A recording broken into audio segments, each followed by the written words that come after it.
Hello and welcome back to my YouTube channel. Today I have a little bit of a different video for you because I decided that I would go through some of my old sketchbooks and just kind of have a look at some of the old work in there. And I wanted to show you guys, one, what's in my sketchbooks, but also all of the old coloured pencil pieces that I have completed over the years. I have these 3 sketchbooks. 2 of them have, the black one and the grey one, have quite a bit in them. This one literally has 1 page, so I don't use sketchbooks that often. I'm trying to make it more of a habit, but I just thought I would show you what's in here. I do also have other sketchbooks, but I have absolutely no idea where they are, but these are the ones that I could find to hand. I'm going to start with this one. This sketchbook is a really nice thick one. It's a moleskin sketchbook, and in the beginning here I've kind of used it like as note taking, and I feel really bad because looking back it's just, I did some typography practice,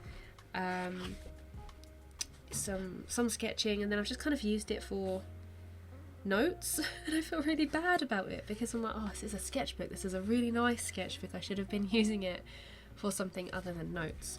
But there's just notes here, but then I did do some Inktober. I think it was, I want to say 2019, maybe 2018. So I'm going to show you a few of the pages from Inktober. So I've got this Swift first of all. These are all drawn with the Faber-Castell Pitt pens, and then I've gone in with various other kind of pens on there as well. This one I quite liked because you can't really tell what it is, but I know what it is. It's a foxglove. Yeah, poison, because they're obviously poisonous. I'm really quite pleased with some of these, like this little turtle dude. I really like this one. I think some of these are really nice. This one's obviously really simple and I didn't really have very much thought in my mind at the time of drawing this. And then I've got double pages here as well. I like the kind of single pen studies that I've done. I really like this style. I used to do pen and watercolour studies like this really often, and I don't do them so much anymore, but looking back at this I'm like, oh, I should really do some more of them. I've drawn Vulpix and then a giraffe. So I really like just the simplicity of these. I really do like them, and I'm like, oh, I just really should do some more of that kind of work. Some more here because I was obviously really enjoying this kind of work, so I just went straight in and just doodled with the pen. No sketching, just sketching with the pen, I suppose it would be. And then every now and then I draw something a little bit different just to try and break it up a little bit so it wasn't always the same.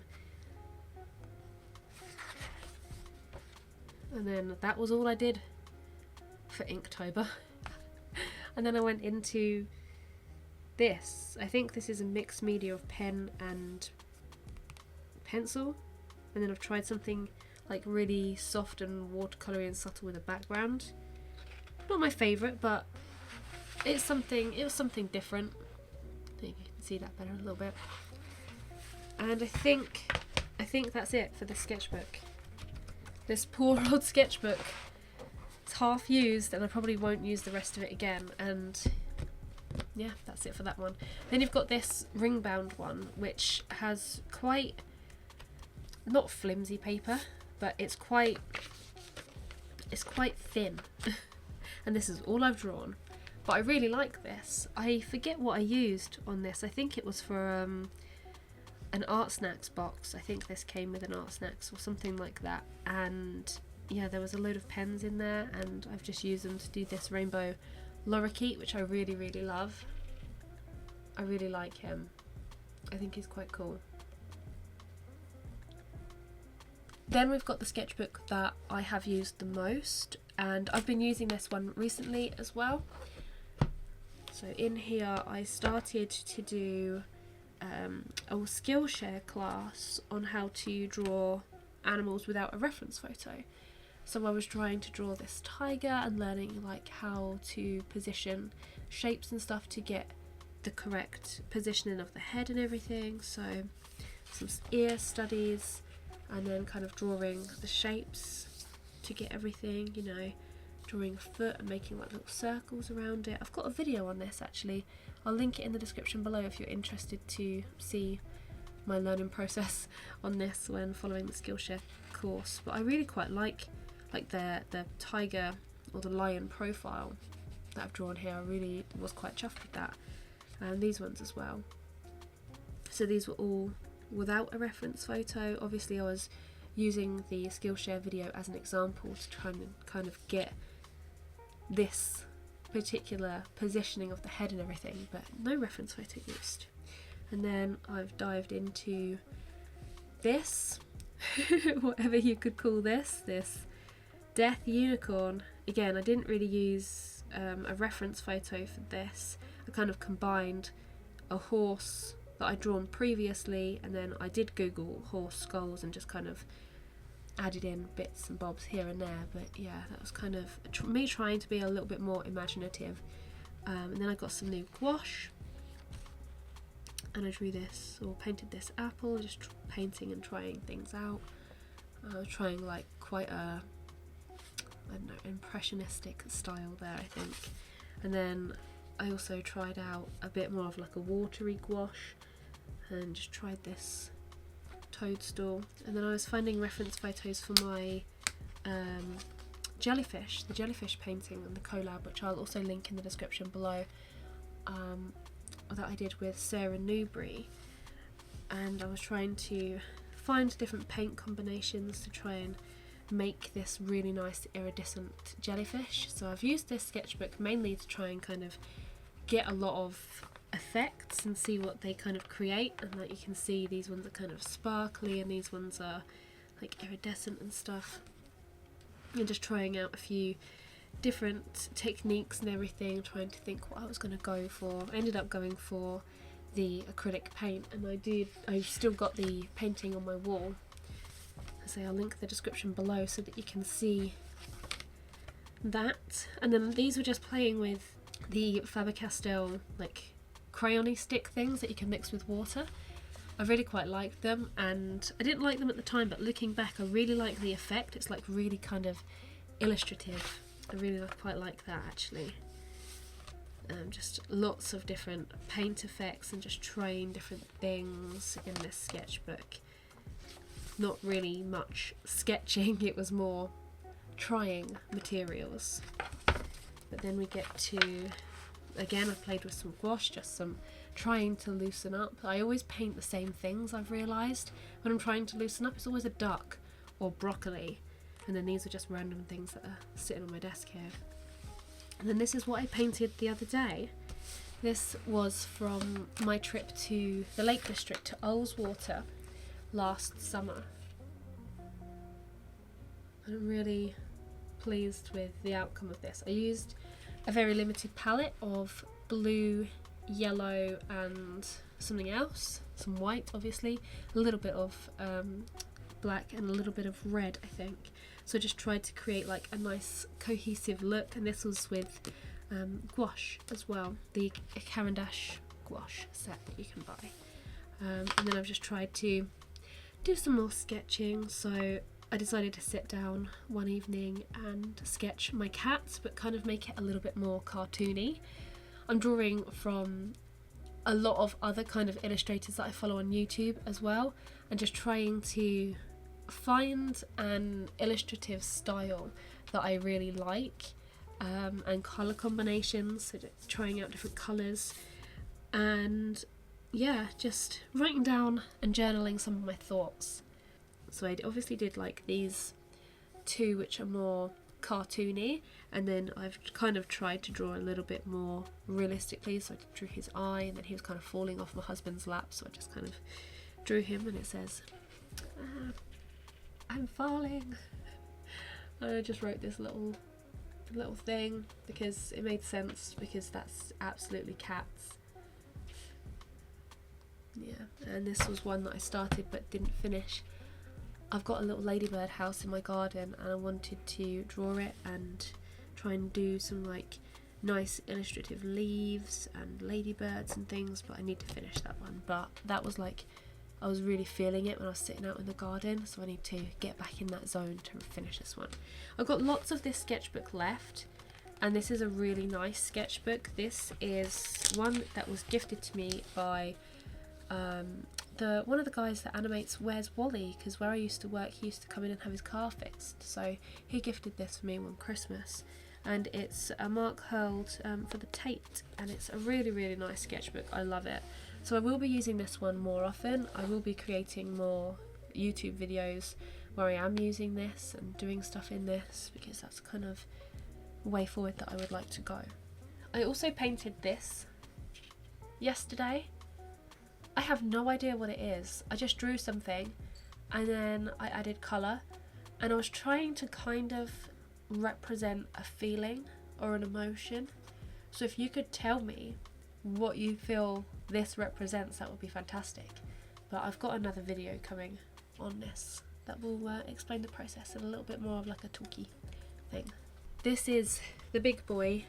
This is the folder with all of my previous colour pencil drawings, which I haven't sold or probably will not sell. These are all a bit jumbled in here, so I apologise that they're not kind of round the right way. But I've got my red panda. It's not my favourite drawing that I've done, to be honest. I can see a lot wrong with it, and I really don't like to be reminded that I drew that one. Similarly with this hedgehog here, not too fond of that one.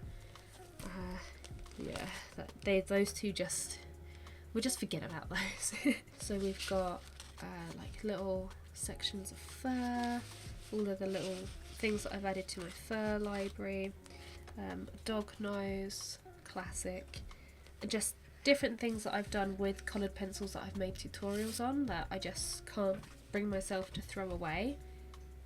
So some blending samples, all of these different types of fur as well. And then I did try and make myself some social media icons, but I've no idea why that's in there at all. So here's the waxwing that I drew a couple of years ago now. Feels like only yesterday that I drew this one, but it was a while. And I absolutely drew this horse many, many moons ago. And it's not the best horse in the world, but it was my first horse that I'd drawn, and I decided to go with this chestnut. I think that's what you call them, I've no idea. This one was for an Animal Artist Collective piece. Still haven't sold him, and I'm kind of glad about that because I really like him. I think he's so cute. I would frame him, but I have no idea where I'd put him in my house. Maybe in my bathroom now that it's green. This one is my absolute favourite.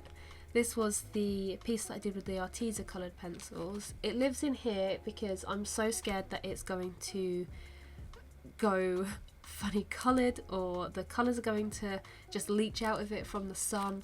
So it's in here, but this is my favourite piece that I think I have created. And then I've got a half finished Robin here. Poor little guy, he's never had his pine needles finished.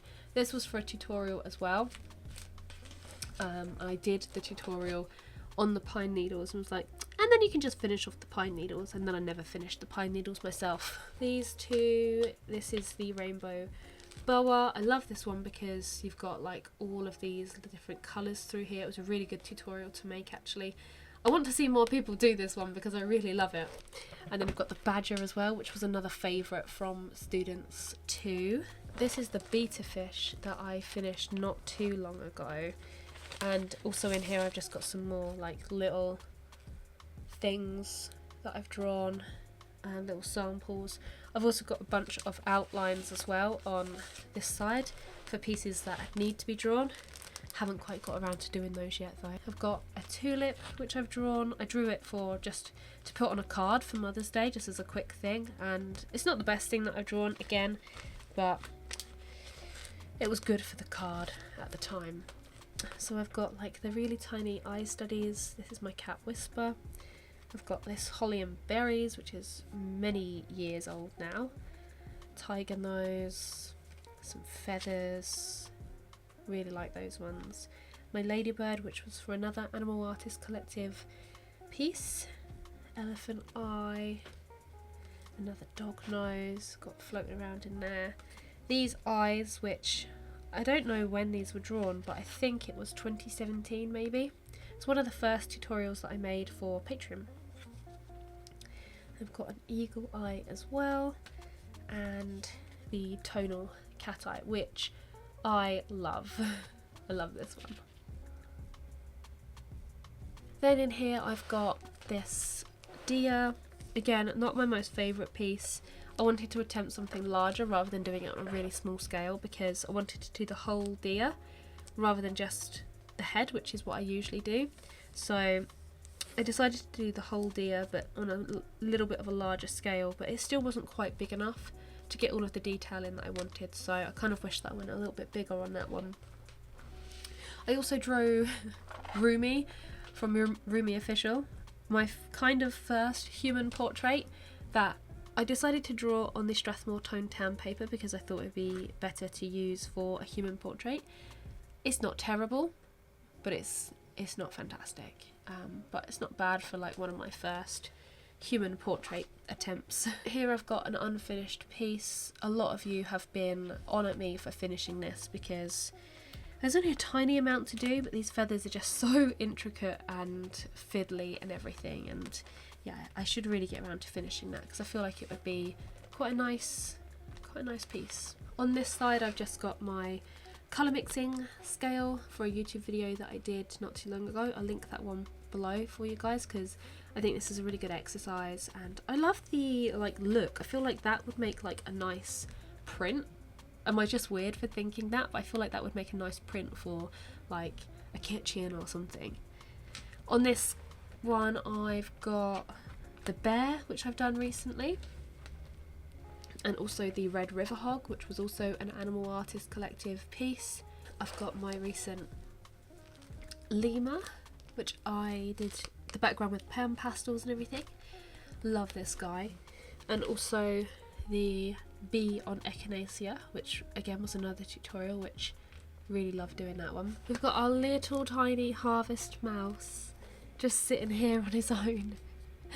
Nobody else, just him. Then these ones have multiples in them. So I've got this hoopoe, which I did not too long ago with the Derwent Lightfast. The bullfinch again, which I've drawn with Derwent Lightfast, and the wagtail as well, which is Derwent Lightfast as well. So they are part of my like garden bird series. So got this, the peacock and the blue. Got the lovely otter piece, which is from my own reference photo as well. So this one is particularly like not special, but I like that one because it's my own reference photo and I drew it as well. This little leopard is another favourite. I just love all of the big cats, to be fair, but I particularly love the mouth area. On this one I feel like the tongue and that I did a really good job with, so I like that one. But I just would have wished that was like a little bit more neck, so it was slightly higher up on the page. I don't know. The lemon crested cockatoo, or whatever it's called, that I did last year with some really nice yellows and blues, so trying to get that kind of two-tone between there, and also some pinks as well. Then in this side I've got this little robin which I drew real quickly for a Christmas card, my drawing of my cat Suki, and also another quick little tutorial and drawing that I did of this little Easter chick. I think I did this one last year. This side we've got the Humboldt penguin called Hurricane. Again, this is from my own reference photo. Not as proud of this one as I am the otter, because I don't know, these penguins just don't scream to me classic penguin. And then the swallows that I've drawn as well, which I really love. Again, I drew them on like a larger scale so that it kind of, there was a lot of white space that kind of gave them a lot of area to fly around in. Then we move into these watercolors that I've done. I still like to do these. They're with the pen and then just like a nice watercolor splash background and everything. So I've done this koala. Really like this guy because I used like the blues and the purples in the backgrounds and then brought them into his face as well, along with the greens. So I feel like I've really kind of tied the colour scheme together here. and the snow leopard one there, and I think I've got an otter. I like this otter because he's really, it looks like he's just kind of coming up from the water, and all of the purples that I've used in the background of this one I really like as well. Just really love this whole colour combination, especially like these bits up here. And then I've also drawn Suicune, which was part of my channel network federated thing. They asked members to draw a particular Pokemon, and I decided to go with Suicune. And I've also drawn one on the other side, which is this guy. So this was featured in one of the videos on channel Federator, who do the Fairly Odd Parents cartoons and things like that. And that is all of my work that I've done over the past however many years. I've obviously done a lot more work, but some of them I've sold and some of them I've got framed around my house. I've also just recently finished this goldfinch as a live draw along session with my students and everything. And there's a few other bits and pieces that I've drawn. I've got little bits in my drawer here where I've just kind of sketched out this bee, and there's other like little sketchy bits that I've done here and there. But that is pretty much all of my art. So I really hope that you have enjoyed watching me flick through some of my old pieces. I particularly like going through like the weird sketchbook things that I've done. I haven't done too much in my sketchbook or anything like that, but I just particularly love looking and thinking like, what on earth were you doing? Anyway, I really hope that you have enjoyed this video, and I hope to see you guys in next week's video. I don't know what it will be yet, but I've got 2 ideas in mind, so I think you'll enjoy both of them. So make sure, if you haven't already, that you hit the subscribe button. And I thank you so much for watching, and I'll catch you guys soon. Bye!